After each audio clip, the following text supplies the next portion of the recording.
All right, folks, here we go. It's Thursday morning. The big market event today is the European Central Bank meeting. That meeting has taken place. It just hit the wire, much to the expectation of every trader.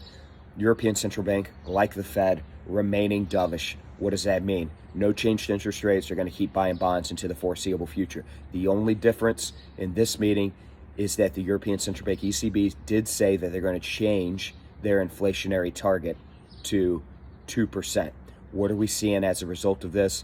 Well, still early, but we're seeing continuation of that weakness in the euro, strength in the dollar, moving below 1.18. We're still below 1.18 with a 1.17 handle on it. We'll see what shakes out in this FX market here over the next couple hours or so as people start to process this meeting. Jump over to the stock market. We've had a strong couple days since that horrific day on Monday, seeing a bit of strength again heading into the morning. It's another day of earnings in the stock market, and oil again has been the big mover. That's where the volatility's at.